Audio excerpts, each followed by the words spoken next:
Children, good morning. Okay, I'm going to take English for class 9 children. That is Unit 2,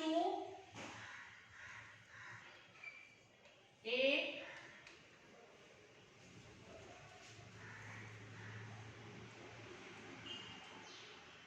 True height.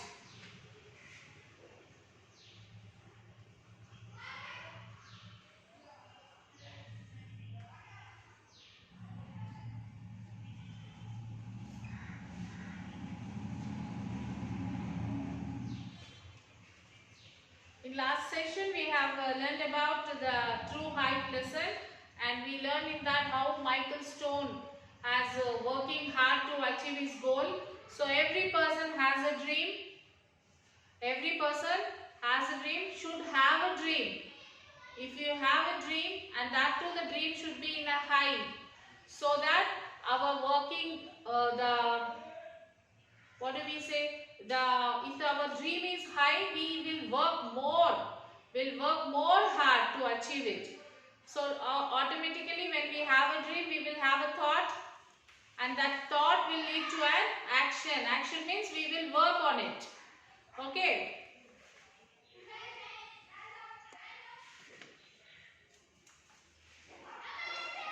So he rolled over and did his ritual of 3 fingertip push-ups. He found his pole, stood and stepped on the runway that led to the most challenging event of his 17 years old life. The runway felt different this time. It startled him for a brief moment, then it all hit him like a wet bale of hay. The bar was set at 9 inches higher than his personal best. That's only 1 inch of the national record. He thought. The intensity of the movement filled his mind with anxiety. He began shaking off the tension from his body. It wasn't working. He became more tense. Why is this happening to me now? He thought. He was over tension. He was over tense and he was thinking, why this is happening to me? He thought. He began to get nervous. Fear would be more accurate description. What was he going to do? He had never experienced these feelings. Then out of nowhere, and from the deepest depths of his soul, he envisioned his mother. Why now? What was his mother doing in his thoughts at a time like this? It was simple. His mother always used to tell him whether he felt tense, anxious or even scared to take deep breaths. So when he was tense, he was remembering his mother. So in that situation, why he was remembering his mother? Because his mother used to tell him, when you are in tense, you have to take the deep breaths. So he did. Along with shaking the tension from legs, he gently laid his pole in his feet. He began to stretch off his arm and upper body. The light breeze that was once there was now gone. He could feel a trickle of cold sweat running down his back. He carefully picked up his pole. He felt his heart pounding. He was sure the crowd did too. The silence was deafening when he heard the singing of some distant robins in flight. He knew it was his time to fly. So as his mother said, he obeyed, he did, he followed. Whatever his mother gave the tips, he followed, and slowly he was relaxed. As he began sprinting down the runway, something felt wonderfully different, yet familiar. The surface below him felt like the country road he used to dream about.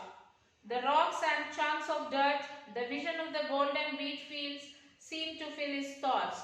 So as he started to continue his work, he was imagining about when he was practicing, he used to go to the wheat field where this dirt and everything he will be running. So these all things he is imagining. When he took a deep breath, it happened. He began to fly. His takeoff was effortless. Michael Stone was flying just as it is childhood dreams. Only this time he knew he wasn't dreaming. This was real. Everything seemed to be moving in slow motion. The air around him was the purest and farthest he had ever sensed. Michael was soaring with the majesty of an eagle. It was either the erection of the people in the stands or the thump of his landing that brought Michael back to earth. On his back, with that wonderful hot sun on his face, he could only envision the smile on his mother's face. He knew his dad was probably smiling too, even laughing, but would always do that when he got excited, smile and then sort of giggle. What he did not know was that his dad was hugging his wife and crying. He was crying harder than Mildred had ever seen before. She also knew he was crying the greatest tears of all, tears of pride. Michael was immediately swarmed with people hugging and congratulating him on the greatest accomplishment of his life. He later went to that day to clear 17 feet 6.5 inches, a national and international junior Olympic record. With all the media attention and heartfelt congratulations, Michael's life would never be the same. He wasn't just because he won the National Junior Olympics and set a new world record. And it was not because he had just increased his personal best by 9.5 inches. It was simple because Michael Stone was blind. Okay, children? So it is that he was blind, and even though he has won the record. So now what was Michael Stone's dream? What was Michael Stone's dream, children?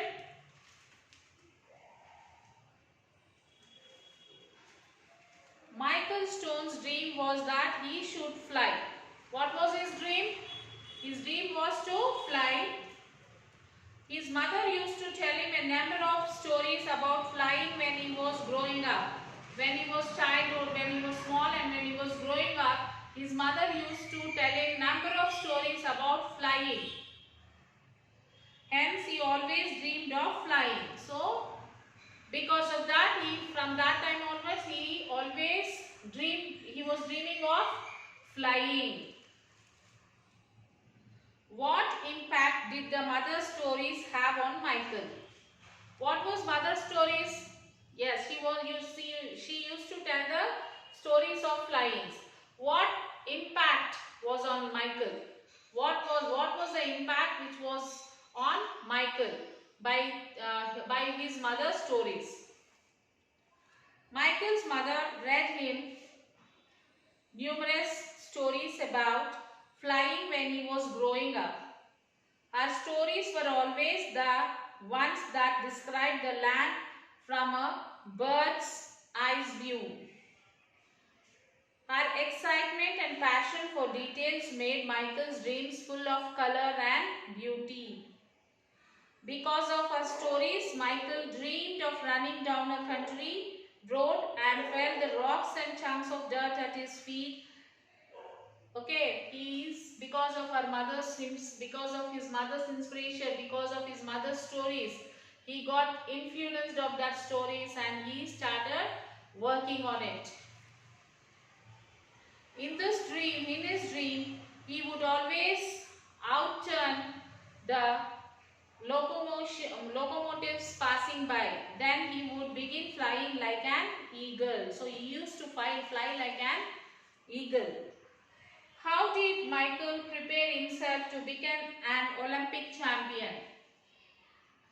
From the age of 14 years, Michael began a very careful and regimented weightlifting program. He worked out every other day with weights with some kind of running work or alternative days. So from that time onwards, he got his regiment and he started working on the weights and he started working on running. Michael's coach, trainer and father carefully monitored the program. So Michael's coach, trainer and the father, he carefully monitored what Michael is doing. Michael's persistence is striving for perfection was not only his ambition but his passion. Thus Michael prepared himself to become an Olympic champion. Michael's mother and father had different ideas about training. How did these two approaches help Michael fulfill his dreams? Michael's mother read him numerous stories about flying which made him dream of flying. Because of his mother's numerous stories, so he had a dream of flying. Her excitement and passion for details made Michael's dream full of color and beauty. On the other hand, Michael's dad was not a dreamer. He has a hardcore realist. He believed in hard work and sweat. He always told his son to work for the thing he wanted. As Bud Stone told, Michael worked very hard to fulfill his dream. His dream was to become an Olympic champion in pole vault. As it was the final jump, he knew it was his time to fly. As he began sprinting down the runway, he started dreaming. Michael's reality and dream made him win the Olympic championship. Thus, his mother's approach of dreaming and his father's approach of reality helped Michael fulfill his dreams. What was so special about Michael's achievement?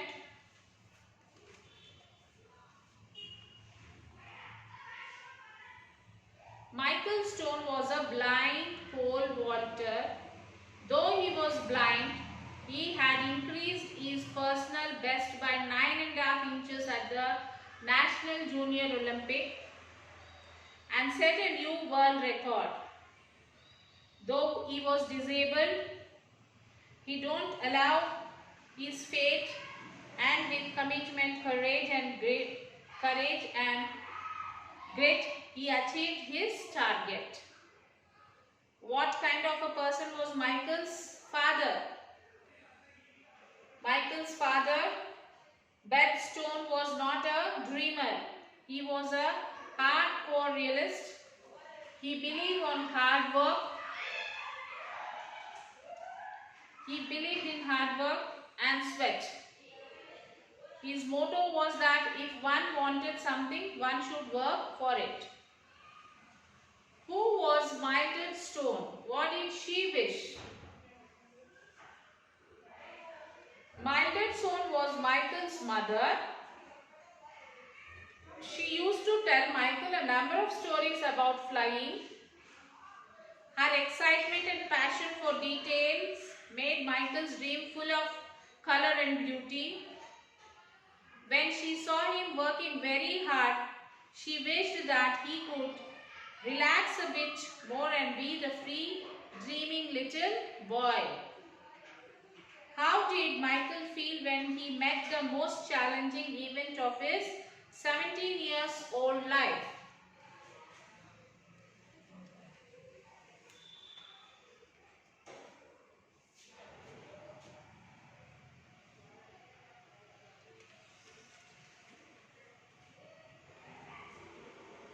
When Michael met most challenging event of his 17 years old life, the runway started in for a brief moment.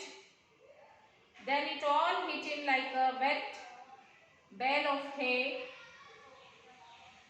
The intensity of the moment filled his mind with anxiety.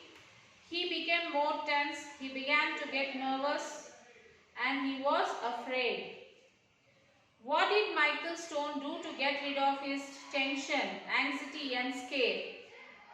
So when he was in tension, he was anxiety. So what did he do to get rid of that tension? What did he do? To get rid of his tension, anxiety and scare, Michael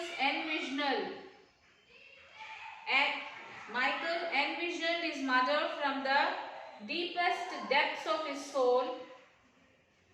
His mother always used to tell him to take deep breaths when he felt tense, anxious and scared. So he did the same, along with shaking the tense from legs. He gently laid his pole at his feet. He began to stretch out his arm and upper body. Then he started flying with his heart pounding. So when he was tensed, what he did, children? Yes, he remembered his mother's words. He remembered his mother's words. So she used to tell, when you are intense, you must take a deep breath. Okay, so he did the same thing. And very soon he relaxed and he participated. How did Michael's father feel about his son's success? When Michael's father got excited, he would usually smile and giggle. But when his son succeeded, he hugged his wife and cried. He cried harder than his wife had ever seen before. He cried the greatest tears of pride. So his father, when his father saw that his son was got a record in the Olympics, he felt very happy and he cried. He hugged his wife and he cried harder and harder. Okay children, this is what about the story True Height. So now it is your time to write the question answers, glossary and the grammar part. They express their heartfelt sympathies for her. She is very deep. She always tries to hide her opinions. So this all you will do, children. Next, look at the following sentence taken from the reading passage. That sentence from the text. As long as Michael could remember, he had always dreamed about flying. As long as Michael could remember, he had always dreamed of flying. So in this sentence, adverbial dependent clause is as long as Michael could remember. And the main independent clause is he had always dreamed of flying. So in this way you have to write all this sentence, children. Editing. Read the following passage. Every numbered sentence has an error. Identify and edit it. So in the editing column, in the passage, read the following passage. Every numbered sentence has an error. Identify and edit it. For the fisherman has a daughter. The fisherman has a daughter. She was 17 years old. That was the age of the marriage for girls in those days. So wherever you see the number, there is a mistake, children. So wherever you will see the number, the following sentence will have an error in that, will have a mistake in that. You have to find out that mistake. So the fisherman was looking for a good bride for his daughter. He found several young men, but does not have enough money to get his daughter married to one of them. Some of his friends advised him to see the Raja who ruled the town and ask him for help. He was ready to take their advice, but he did not wish to go to Raja without any gifts. So in this sentence, the errors are, the fisherman has a daughter. So it is not that a fisherman has the daughter, it is a fisherman had a daughter. She was 17 years old. She was 17 years old. That was the age of marriage for girls in those days. So the fisherman was looking for a good bride. So bride is a bride and bridegroom. Bride is girl, bridegroom is boy. Here he says he is looking for a bride. Will he look a bride for his daughter? He has to look for a bridegroom, isn't it? So here bride is wrong. You have to write bridegroom for his daughter. He found several young men, but he does not have enough money to get his daughter married to one of them. So have, he did not looking for a good, he found several young men, but he does not have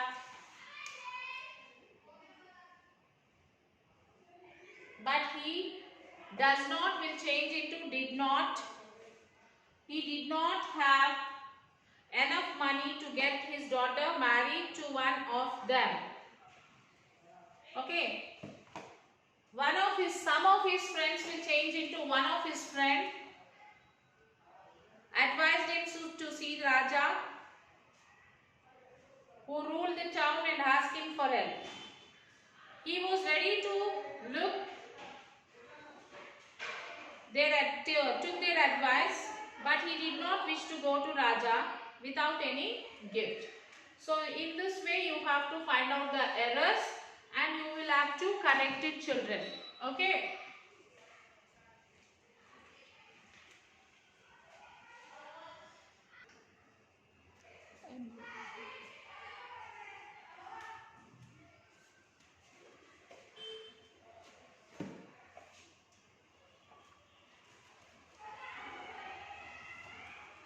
Then you have writing. You have read the story of Michael Stone. Think of some world famous sports personalities from India. Collect information about any one of them and write biographical sketch. You may include the following: the date and place of birth, information about about the person's family, hardship, difficulties faced, achievements of the person, awards, prizes, honors, etc. and important events in the life of the person, education, marriage, profession, etc. Inspiration to others, message to the society, contribution to his or her field and the society. So you will write the biography of this any great personality.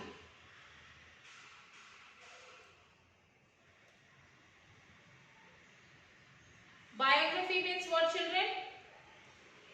Like you will write a biography of some great personality. Autobiography means you will imagine that you are the great personality, you are the legend, and you will imagine that like you and you will write. So here you have to write the biographical sketch.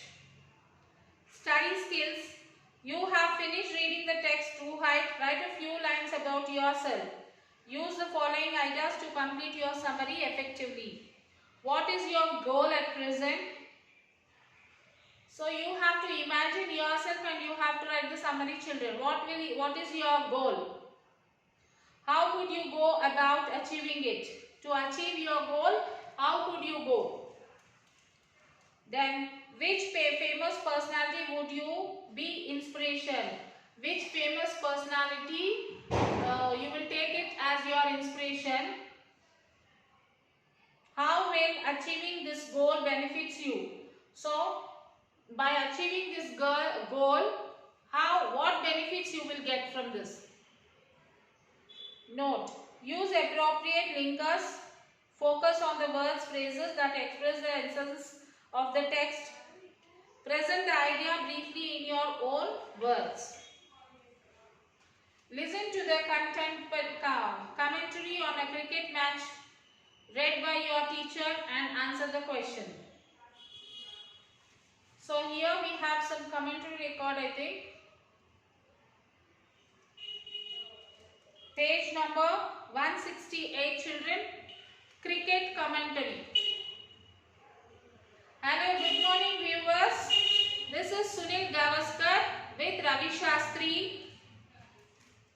Welcome to Uppal Cricket Stadium, Hyderabad. It is a sunny morning. Electrifying atmosphere is just jam-packed stadium. The crowd is expecting an exciting match, a war of nerves between the arch rivals India and Pakistan. So this is the commentary. Was saying by Sunil Gavaskar. With him, Ravi Shastri is also there. And the match is between India and Pakistan. The local boy VVS Lakshman is the center of attraction as it is his home ground. So the local boy VVS Lakshman, he is the center of attraction of this match because this place is his home ground. Having won the toss, India elected to bat first. So, having won the toss, India elected to bat first. Who won the toss, children? India won the toss and they elected to bat. The in-form openers, Gambhir and Sehwag are the crease. The opener batsmen are the Gambhir and Sehwag. The first ball of the day, and in swinging Yorker into the pads of Sehwag from Umar Gul. He is all hands up. There is a loud appeal for LBW. Luckily for Sehwag and for India, it is no ball. There is absolute silence in the stadium. Here comes Gul again. Next ball. Sehwag is ready. Gul pitches the ball at the good length area. Sehwag goes back foot. Place it gently to square leg area. The batsman cross for a quick single. Sehwag opens his account with that single. India is 2 for no loss of a wicket. This brings Gambhir on a strike. The second ball of the over. This time a slightly misdirected ball on the leg stump and Gambhir comes forward and hits straight over the head of the bowler for a 4. Gul changes the guard. This time a very well directed short pitch delivery.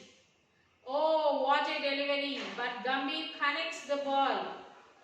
What a sweet timing! In a flash, the ball disappears into the stands.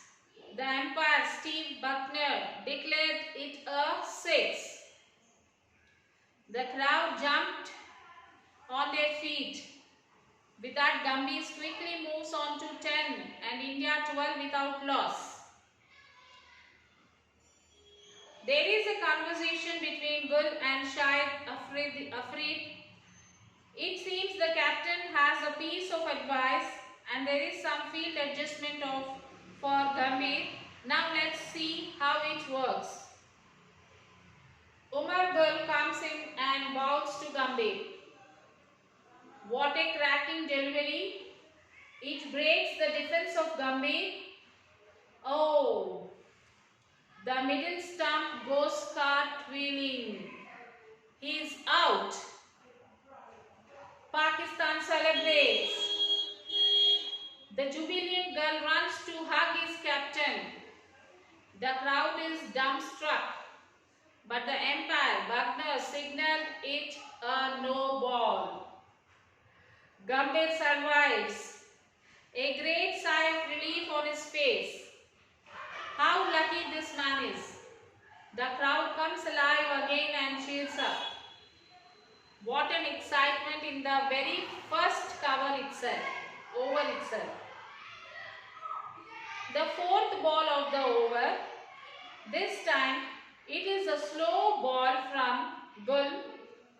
Gambhir elegantly pushes the ball to the outside and completes the run, but there is a fumble by the fielder.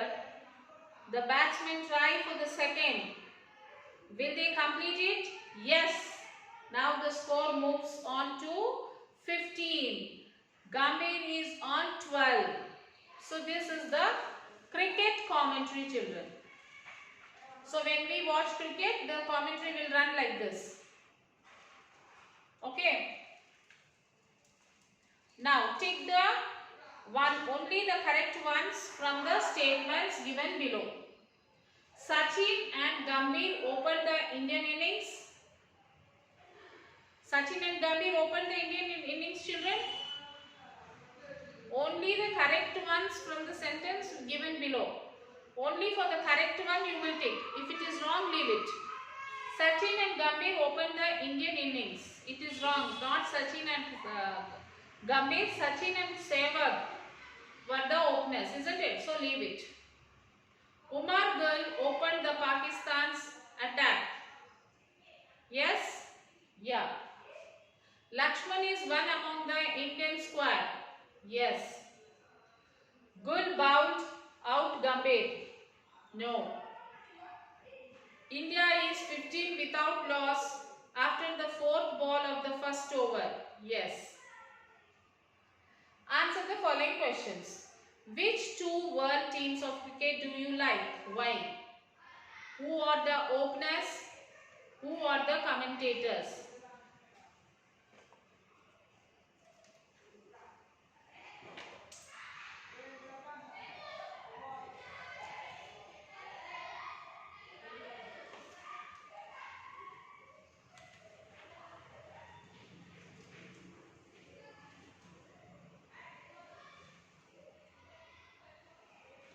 Which two world teams of cricket do you like? Why? I like the Indian cricket team and the Australian cricket team the most. I like the Indian team as I am an Indian. Not only that, under the leadership of Dhoni, India has become number one in both the Test cricket and One Day cricket. We also won the 2020 World Cricket Cup.